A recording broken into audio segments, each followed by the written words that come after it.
La FAPBM est un fonds fiduciaire qui a été créé en 2005, qui a eu pour objectif d'accompagner le système des aires protégées de Madagascar.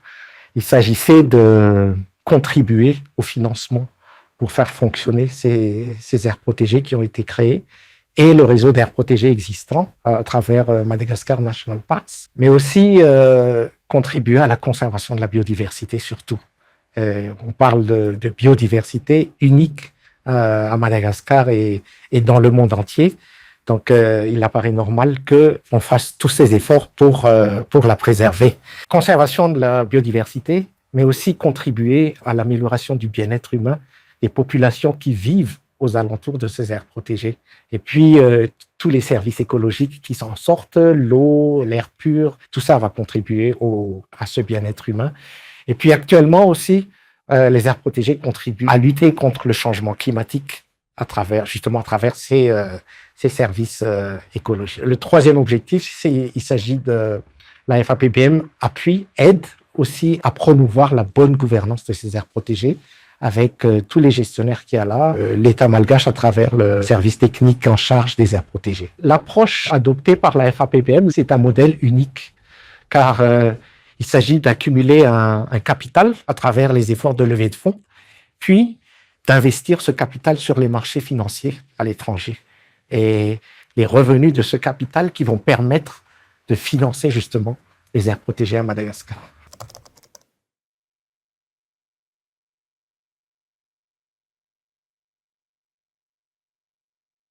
En tant que partenaire de CEO Summit, la FAPBM tient quand même à faire passer quelques messages concernant la biodiversité. Madagascar est riche, a une richesse très importante en biodiversité, une richesse pour le pays, mais aussi pour la planète, puisqu'elle regroupe 80% d'endémicité, des espèces endémiques dans le pays, qui est malheureusement menacée par les diverses pressions anthropiques, mais aussi par le changement climatique. Et justement, cette richesse en biodiversité, elle se conserve à travers les aires protégées. Les aires protégées à Madagascar représentent une valeur très, très importante. Une étude a été faite il y a quelques années, qu'on appelle le livre blanc, qui a fait des estimations sur cette valeur de cette biodiversité de l'ordre de 500 millions de dollars par an que ça vaut au niveau local, et c'est quelque chose qu'on ne peut pas ignorer. Et donc, je dirais, c'est un capital naturel qu'il faudrait préserver face à ces diverses pressions et ces menaces. Un capital naturel qu'il faut faire fructifier également, puisque les aires protégées, à travers ces divers services écologiques, c'est une source de vie, source d'économie qui apporterait une grande richesse pour le pays. Cette importance économique de ces aires protégées est souvent méconnue. Et c'est bien dommage, puisque c'est quelque chose qu'il faut vraiment mettre en valeur. Et c'est quelque chose qu'il faudrait faire savoir aussi. Ça permettra d'attirer les investisseurs pour se lancer justement, lancer les affaires liées à ces aires protégées et cette biodiversité à Madagascar. Donc, c'est une très grande opportunité à saisir.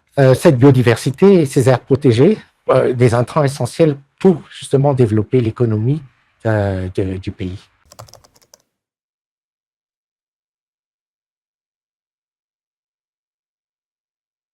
Vu la valeur économique très importante des aires protégées, il se doit de considérer ces aires protégées comme une opportunité d'investissement plutôt qu'un coût. Et on incite le secteur privé à y investir pour des impacts à long terme, tant écologiques, sociaux, économiques, mais aussi des impacts en termes de gouvernance de ces aires protégées. Donc, cet investissement, ça permettra une création d'emplois et création de revenus, mais aussi une ouverture vers d'autres opportunités économiques telles que l'hôtellerie, le transport, l'artisanat. Et Madagascar, avec tout ce potentiel en biodiversité, toute cette richesse unique au niveau mondial, pourrait être une destination phare pour l'écotourisme et qu'il faudrait qu'on valorise bien cela.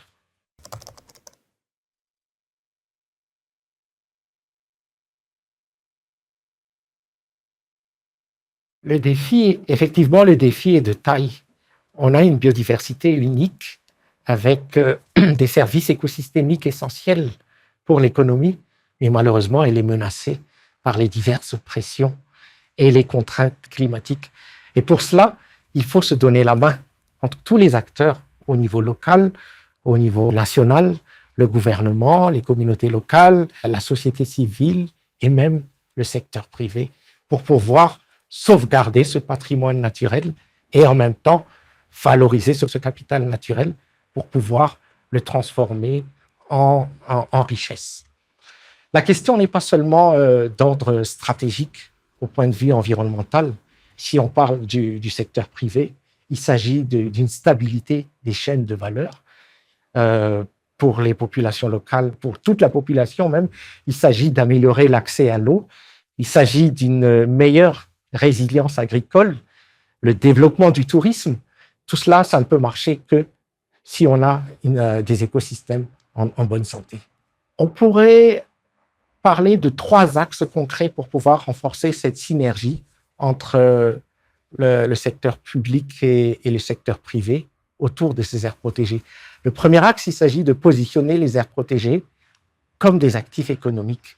On a parlé du secteur agricole avec toutes les filières dont on a exposé tout à l'heure, les filières, les huiles essentielles, les cultures de rente, la vanille, les épices, le miel, la pêche aussi, qui est très importante pour l'économie. Au point de vue écologique, on a la fourniture d'eau, c'est-à-dire c'est ça qui va alimenter les centrales hydroélectriques pour pouvoir produire de l'énergie.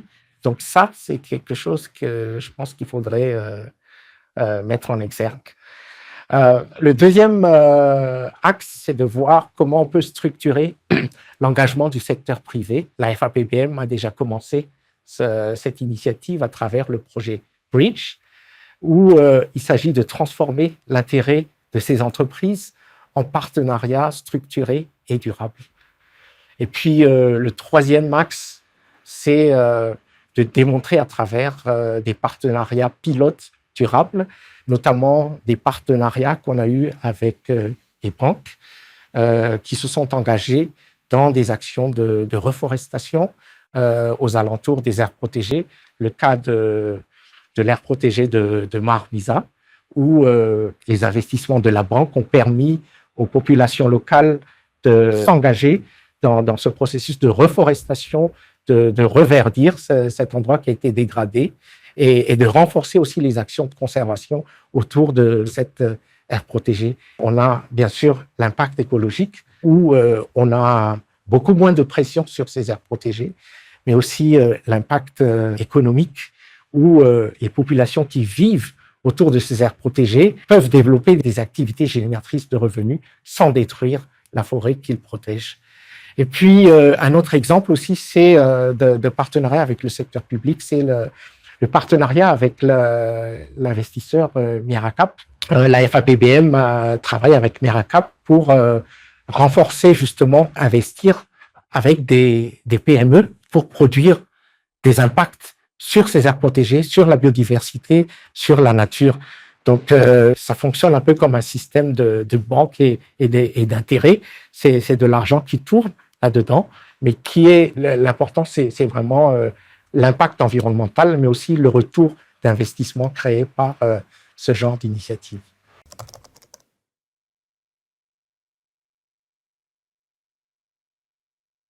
Vu l'importance mondiale de cette biodiversité de Madagascar, vu ce patrimoine mondial qui est irremplaçable, mais qui est menacé, il y a ce caractère d'urgence de se donner la main pour le sauvegarder.